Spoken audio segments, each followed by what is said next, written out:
Good morning everyone, welcome along to Rathbone Manor and the Conservatory and what I picked up at the car boot sale today. But before we take a look at this, I'd just like to show you a few bits that I picked up at the charity shop the other week. Hang on. So I got this at the charity shop where Mrs Rathbone works. They had a couple in recently, and this one really caught my eye because of the leather covered handles. Turns out it's Swain and Brigg of London. Very nice piece of kit indeed, and I do like it a lot. So what else did I get? Do you remember the other week Mrs Rathbone wouldn't let me have this from another charity shop? Well, last week Mrs Rathbone was at work, so I snuck in and bought it, and it was still there. Look at that. This is well cool, is this? I do like this a lot because of my interest in dinosaurs, and I have ordered an interesting dinosaur book which I shall be showing you in the near future, and I might even do a review of this because this is the style of this is really nice, and I do like it a lot. Anyway, let's get on with this lot here. Well, where's my cup of coffee? Yum. Oh, I've got some Oakley Barista Edition oat milk in there. Very nice too. Anyway, so I went to the car boot sale this morning. I didn't think it was going to be on because of the rain yesterday. It was a little quiet there. There weren't quite so many stalls, but I did manage to get some stuff, including some ceramic that I didn't get moaned at by Mrs Rathbone. So let's have a look at that first. I'll get that out of the way for a minute or two. Okay, so to the ceramic that Mrs Rathbone didn't moan about. Check this out, guys. A Hulk mug in very good condition. It's a genuine Marvel, Disney, etc. And I picked it up for our son for Christmas. So Hulk. So there we go. Got him that for Christmas. 50 pence I paid for that, so that's cool. Unfortunately, my favourite tool stall wasn't there today, but there were several other stalls selling tools. I got that and that from two different stalls, and these three things from one stall. And what we're going to do, we'll start with this here. Now, when I got this, it was absolutely minging. It was disgusting and it was filthy, and I had to give it a good clean before I showed it to you guys, because I didn't really want you lot getting filthy. What have we got here then? Okay, so it says feet and inches to millimetres, metric conversion calculator, MH Mere & Co. And it's got it looks like probably Nettleton Road, Dalton, Huddersfield, made in England. So what have we got in here then? Yeah, I think it's fairly clean now. I'll give it a good clean with some elbow grease. We've actually got two things in here. I think it was only supposed to have this thing right here, which is one of these highly complicated things that I don't really understand. Let's have a look. What does it say here? Oh, copyright 1969. Made in England, MH Mere & Co, Huddersfield. And we've got all these different bits and pieces on here. I guess it's 10 inches, 10.3 inches, 10.6 inches. Is that millimetres? Yeah, 3,000 millimetres, I guess. And then what you do is you slide this little cursor along, and you can read it off all down here. As I say, being the numbers thing, it doesn't quite work for me. What we've got on the other side? Feet and inches to millimetres. What was on the other side? Or whatever that is. So, what's it say there? For dimensions above 100, add the equivalent of the hundreds from the table below. Oh my God, complicating it even further for me. Right, and so this is feet and millimetres on this side, as I say. We've got 0 inches is 0 millimetres, funnily enough. That's strange, I would have never got that one by myself. So we move along to ½ an inch, and we're looking at roughly just under 13 millimetres by the looks of things there. And it spirals round into all these different bits and pieces here. We've got like 4.9 inches there. Just there is 4.9 inches, which is whatever that is. I don't do numbers at all, guys, so you'll have to work it out for yourselves. So whatever that is, anyway, so there we go, there's that. And then we also have this rather interesting AEI cables. AE Cables Limited. How old is this, do you suppose? Telex. Has it got a year on this one? I don't think it has. But this has got this is ratings for 3 and 4 core PVC insulated cables, 600 to 1000 volts when used in 3-phase AC circuits on this side. On this side we have, yeah, more or less, is it the same thing? Possibly. But yeah, so you've got like 16mm square copper, you've got armoured and unarmoured, etc. Current rating in amps. So that's quite interesting, quite useful. We've got over the same over here, something there. So that's quite an interesting little kit. I don't think they were meant to be together, to be honest with you, these two. But somebody's obviously kept them together in here to keep them together, and they've obviously used them quite a lot during their working life, I would imagine. And if I didn't mention it, I paid £1 for those. I managed to pick up a little collection of tools today. Obviously, come on. That's interesting, I like that too. I think that's the first tool I actually bought, was that one. But we'll have a look at the last tool I bought, this mystery tool here. So let's get into that and see if we can find out what that's all about. Okay, so what on earth is this thing all about then, I wonder? It's a bit grubby, it's a bit mucky. It's obviously parallel jaws as well, as you can see. And it's obviously meant to cut or probably even strip something. Don't know what this is all about at all. And what we've got here, we've got top, cut off, release. So if we squeeze the jaws up, it'll only go so far and won't cut. But if we push this down as well, then it will cut, as you can see. So what on earth this is all about, I really have no idea at all. This bit folds along, as you can see, look, so obviously this probably traps and gets hold of something. Release it, and it goes all the way. So, as I say, what this is all about, I haven't a clue. What have we got here then? It looks like that could be RS. It could be RS, yes. 549909. Now I've not looked this up yet. Made in England. I haven't had a look because I try not to do that. What I try to do is get the tools out, show them to you guys, and I very often have a look after I've filmed my review. So if any of you guys know what this is used for, please let me know down in the comments below. I'll probably have a look and come back to this. So what we'll do is we'll just pop this down for a little while and have a look at what else I've got.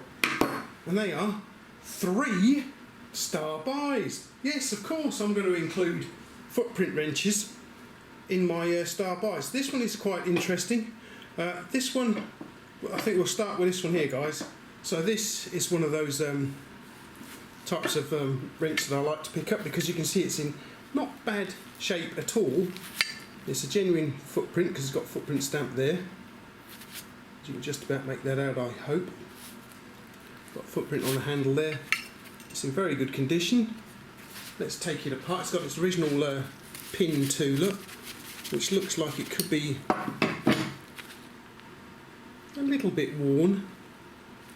Right, let's have a look. Now you can see the holes. They haven't been elongated at all, so I don't think it's seen a great deal of use. What's it like inside the handle? Not too bad at all. This will just need a bit of a go in the ultrasonic cleaning tank and a good de-rusting. And it should bring it up quite nicely, I think.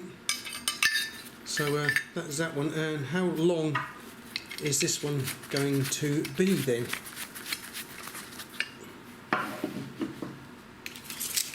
Okay, so this is another 12-inch footprint wrench for my collection.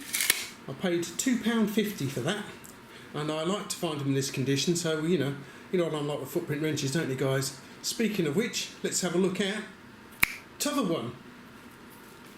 Now, I think you guys might ask, why on earth did you buy that? Well, let's have a look. What size is this one for a start? This is another 14-inch for my collection, is this one. So I spotted this one in the box. I think it was more or less on the top of the box. And I thought, oh, look at that. And, oh, hang on about a minute. Wait a minute, what's going on here? Well, it's in not too bad a condition, as you can see. Teeth look all right-ish, I guess. And the holes have not been elongated either, so that's a good thing. But just check the head here. It's been welded. So somehow or another, somebody managed to snap the jaw off of this hook, and the teeth are a bit rounded, so it's seen some use. So somebody managed to snap the jaw off the hook and then had it welded back on again.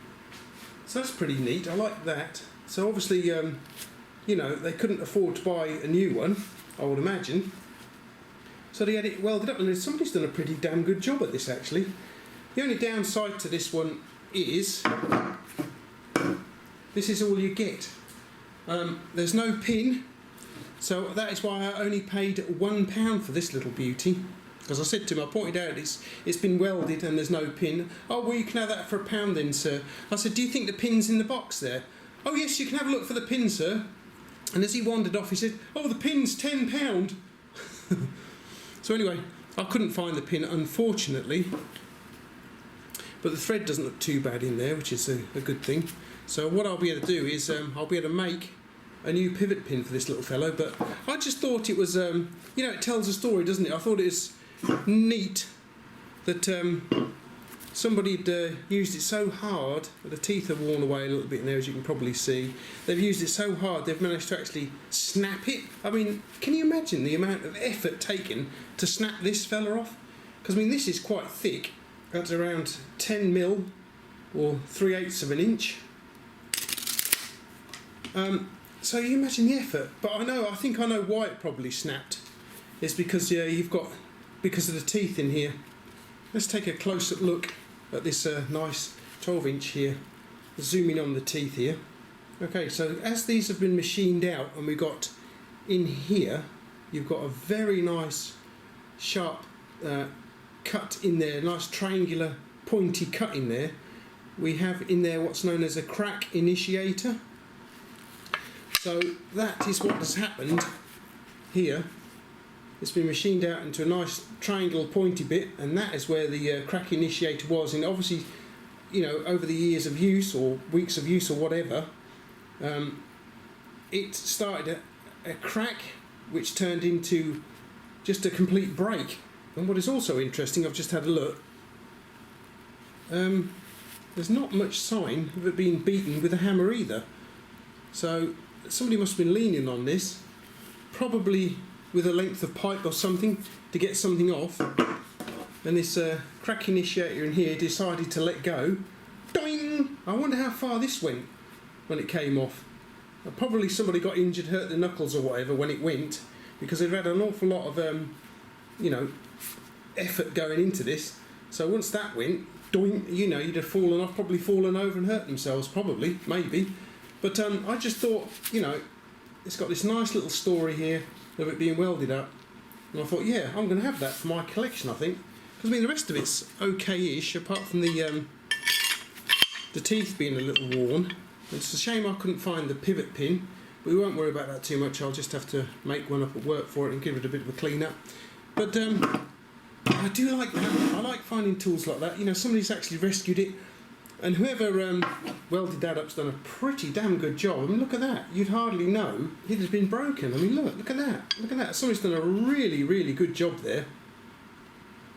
That's a fantastic job of lining that up and welding it in position. Pretty damn good is that. It's not far off, actually.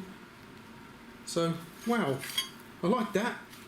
I do like a tool with a little bit of history that's telling a story, and that is exactly what we have here. Just got to make a pivot pin for it. Anyway, okay then, so before we move along to my top star buy of the day, let's return to the mystery tool. I've had a look on RS, and it turns out that this little fellow is a tie wrap gun, would you believe? I should have known that, shouldn't I, looking at it? And have you seen the price of these things? And I paid £1 for this. So let's get some tie wrap at least and give it a go, see if it still works, shall we? Okay, so I've got this bit of copper pipe here which has already got a couple of tie wraps on it from a previous whatever.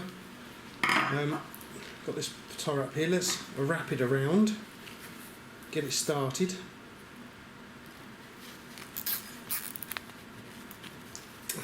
Right, here we go, that's got it started on there. Now then, just move around to the other side of the camera. And so we shove it in like so, and I guess what happens is, looking at it, hence you've got this cut off release. Right, let's have a look. So I suppose one, let's have a look, just keep doing this, there we go. Right, so it has actually pulled the tie wrap through now. I don't know if you saw that, we'll have a close look in a minute of another one. And we can keep doing that until we get it as tight as we want it. There we go. And then we engage or disengage the lever here, and it breaks it. So obviously it was overly tightened, so let's get another one in here and try again. So that may have been a slightly faulty or over tightened tie wrap. So we'll try another one. Oh lordy, hang on. A little bit rocket science. You can't put tie wraps on with big thick gloves either, I've just noticed. Right in. Let me move around the other side so we can see things better. So okay, we feed the tie wrap in here, hopefully. Get it in there properly, hopefully. There we go. Get him in there. And then we can, without pushing the lever down here, we can then, hopefully you can see that, just tighten it up a little bit. It's got hold of it there, release, push the lever down on the top there whilst trying to keep hold of the thing at the same time. Right, there goes the lever down, the cut off lever, and we got it that time, guys. It's done a fairly decent job too. And looking at the little foot in here, you can actually see it's knurled to get hold of the tie wrap. So that's what we have here then, a rather expensive tie wrap gun. So that is pretty damn cool, I like that. So anyway, let's move along to today's top star buy. I saw this on a table on display with a few other tools, not many, and I thought to myself, I know exactly what that will be. That will be a rigid. But it's not a rigid actually. Let's have a look exactly what it is. Zoom in a bit. It's a Proto. Made in the USA. It looks like 88, but I think that could be a 8B. I believe it's an 8-inch. Got 8B this side as well. Got a little bit of plumbing compound there. And something else just there in the way. Bit of cobweb or more heavy duty 8-inch. So there we go. It is a heavy duty 8-inch little pipe wrench. And this is going to go into my pipe wrench collection very nicely indeed. Thank you very much. It's in a very good condition, I think. Teeth look all right. It's got a little bit of a chip out just there.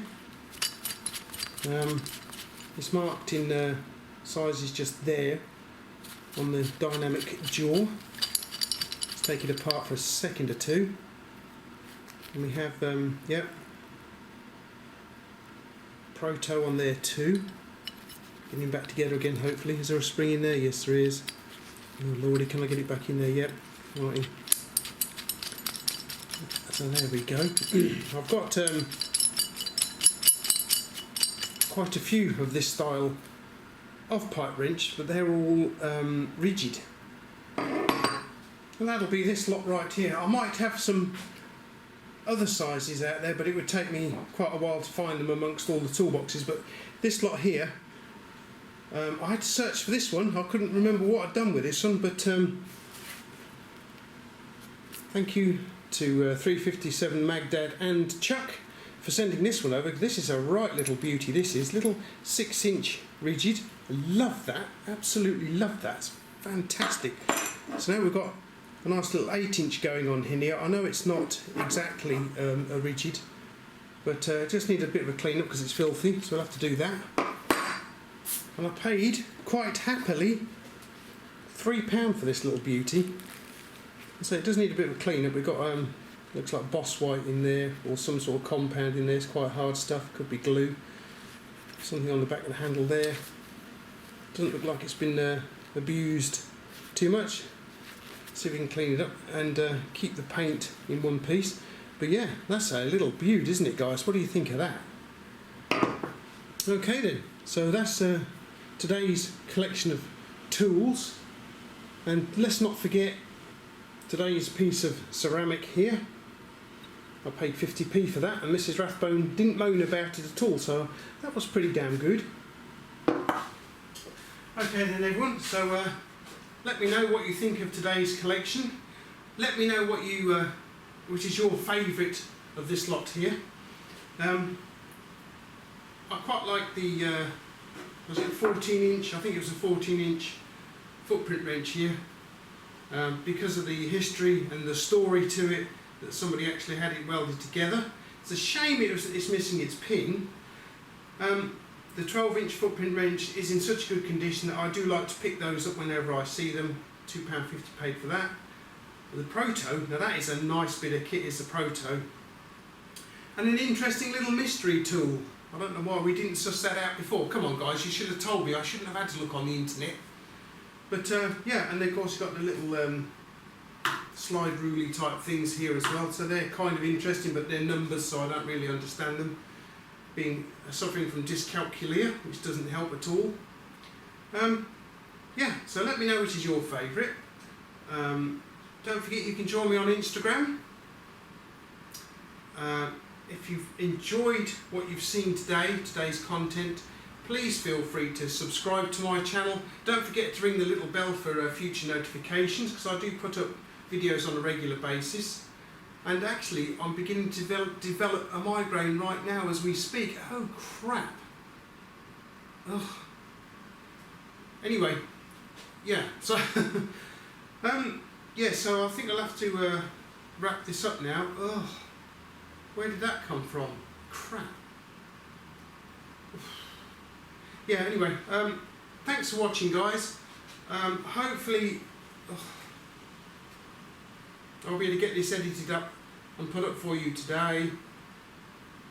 Oh, that's going to be it for today, guys. Oh, thanks for watching.